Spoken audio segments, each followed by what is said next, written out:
Hang on. Got to keep it going. Now, Jess, you fucked it up, okay? Here we go. Alone, let me be free. He grumbles about heathens as the campfire glows. He speaks his mind anywhere he goes. Says the earth is flat, that's how I see. Then laughs when someone disagrees. Some folks stay and some folks leave. Some debate what Rocket believes, but he'll pour some moonshine, pull up a chair, and keep on talking like he hasn't a care. He's Rocket, the biblical cosmologist, a house full of guns, and some people on his list. 9 kids laughing in the mountain air, all drinking moonshine without a care. He's pipe fading, cigarette burns low, watching another mountain sunset glow. He's carved his path somewhere far away, and Rocky wouldn't have it any other way.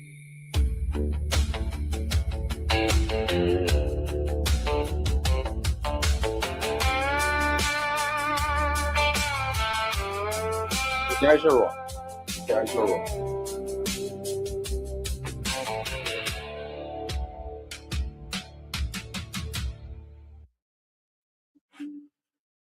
Well, there is a theory that fade outs are gay. So this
becoming increasingly popular in some parts of the fashion industry to use male transvestites to model women's clothing in live shows. Certain male body types tend to have no hips, while females tend to have larger hips. The men have the ultimate lean look we wanted to promote for Big Mike, coming in at 5'11", and happens to be the same height as Melania Trump, 5'11". Although that's my question: is why don't we call Melania Big Melania? If this is Big Mike, 5'11", this should be Big Melania. They're the same size. These are just objective facts. Now, Eleanor Roosevelt, also 5'11". Big Mike, coming in at 5'11", and happens to be the same height as Melania Trump, 5'11". Although that's my question: is why don't we call Melania? Reasons for fixing the day at that period were to avoid the multiplication of festivals about the vernal equinox, to appropriate to a Christian use the existing festival of the winter solstice, the returning sun being made symbolical of families. Puritans outlaw. The evidence is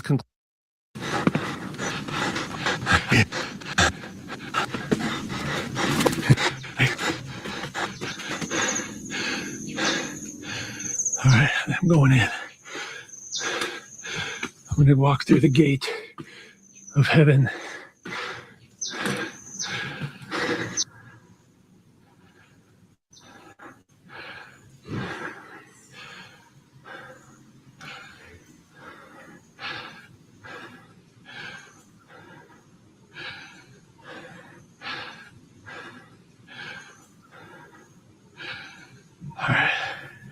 Buddha's footprint is in there.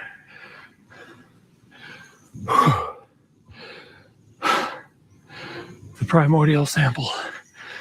I found the primordial sample.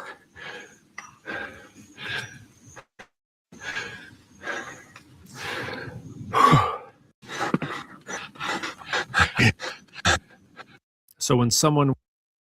I think I found the perfect mask for the next pestilence narrative. Not sure what this is used for, and this thing closes, but now I can't see anything at all. This is pretty sweet.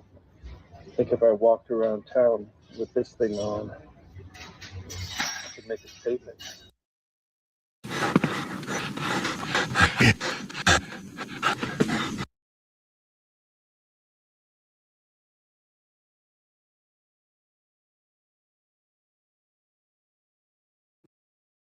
I'm just reading what it says. So is Donald Trump the Antichrist? Well, let's take a look. Let's look at some characteristics of the so-called Antichrist. And two of the main typologies that we're going to look at are Antiochus Epiphanes and also Emperor Nero. So the first characteristic is the Antichrist will be the leader of the dominant empire on earth at the time. And that's probably why so many people have seen various United States presidents over the last 100 years or so as possibly being an Antichrist.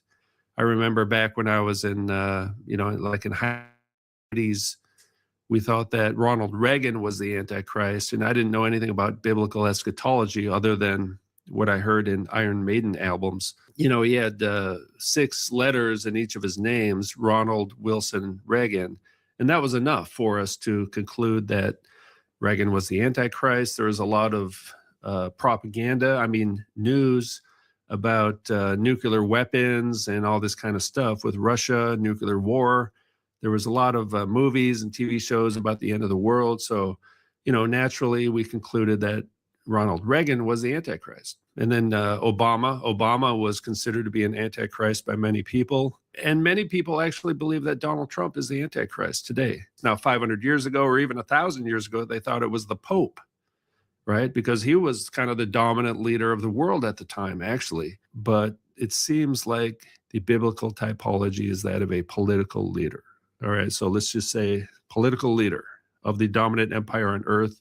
That means United States president, who today just happens to be Donald Trump, actually. That alone does not prove that he's the Antichrist, obviously, because there are many presidents. Oh, by the way, this is not a politically motivated video. I'm not really into politics, really.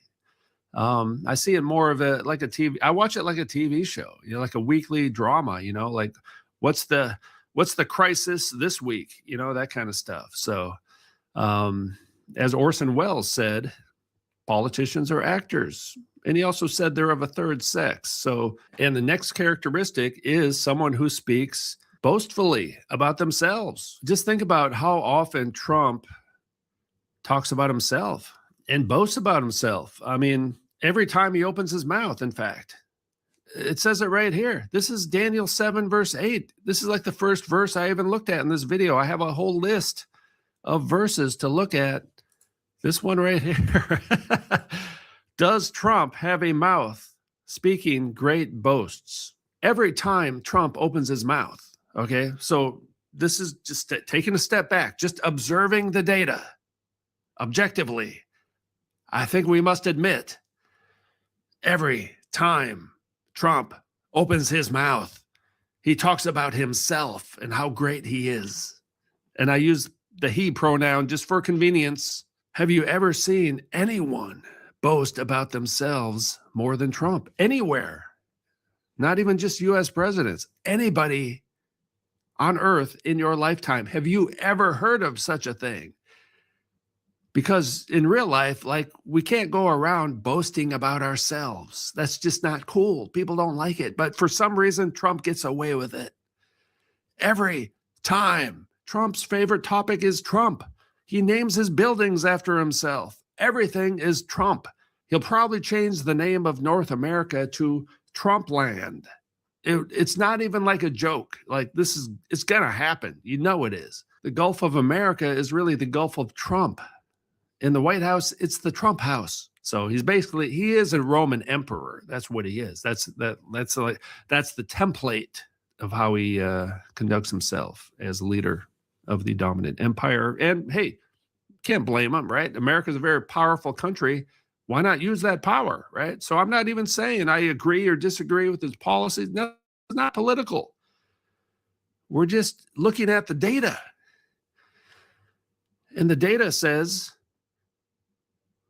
the Antichrist typology is someone who's going to boast about himself. And it just so happens that we can observe Trump boasting about himself every single day, all day long. As far as I can tell, no human being on this earth, past, present, even future, has ever boasted about himself as much as Trump. Now maybe he is as great as he says he is. He could be the greatest president in history. Maybe he is. Maybe he's a great guy. Maybe he's not the Antichrist. I don't know. I'm just saying, is it just a coincidence? Maybe it's just a coincidence that he boasts about himself all the time. And one of the main characteristics of the Antichrist is that he's going to boast about himself all the time. I'm sure it's just a coincidence. Okay. Next character. Now we better go to 2 Thessalonians 2, because that's kind of the main passage. Now, this is the man of lawlessness. Most people do associate this with the Antichrist. And like I said, there is a preterist interpretation of this, but even if you interpret this in a preterist way, it still allows for Antichrist typology, right? Let no one deceive you, for it has not come unless the apostasy comes first, and the man of lawlessness is revealed, the son of destruction. So this Antichrist figure will come before Jesus returns, who opposes and exalts himself above every so-called God or object of worship. Now, so this doesn't mean that Trump is literally going to go into some kind of temple or something like that. He's acting like God. That's really what this means. Exhibiting himself as being God. So he's kind of demonstrating himself. He's acting like God, basically. Now let's stop there and go back to Daniel again. And we actually see that exact type of idea here in Daniel 11:36. Then the king will do as he pleases, and he will exalt and magnify himself above every god, and will speak astonishing things against the God of gods, for he will magnify himself above them all. Okay, so it does seem like Paul is kind of referring back to this typology himself, right? So this happened in 167 BC. This is talking about Antiochus Epiphanes, who claimed to be a god above God by claiming to be the Christ. And Christ is Greek for anointed. It's the same word. It's just different languages. The anointed one means the Christ. Christ is not Jesus' last name. The word anointed, now King Cyrus was also the anointed one. There's a lot of anointed ones, prophets and kings and all these priests were anointed in the Old Testament. So Trump is Mashiach, or Trump is Christos. Trump is the Christ. The Antichrist is a false Christ, a false anointed one, the anti-anointed one, the false anointed one. So according to this headline here, this headline is saying U.S. commanders tell troops that Trump is the Antichrist. I mean, I'm just reading what it says. U.S. commanders said Trump anointed by Jesus to attack Iran. U.S. troops were told Iran war is for Armageddon, return of Jesus. Now look at it. Jesus with a machine gun on a white horse. That's pretty cool. Yeah. The actual footage right here. The Iran war is God's plan. Well, it must be. If it's Trump's plan, it's also God's plan. It's the same thing. Chosen by Jesus. Well, that's like an apostle, right? So Trump's also an apostle. and an antichrist, a false apostle, a false Christ. Trump says he wants DC's new arch to be the biggest in the world. Not just a regular arch. It's got to be the best. It's got to be the most boastful and arrogant arch, because it's a Trump arch. It's the Arc de Trump. Donald Trump wants his DC triumphal. It's not the triumphal arch. It's the Trump arch. The word Trump is actually right there. Look at that. If you take the I out, you get Trump. It's the Trump arch to be the biggest one of all. Because he's the greatest ruler of any country on earth ever. No one's seen anything like it, ever. That'll probably be the actual size of it right there, Stonehenge. And you know what restrains him now, so that in his time he will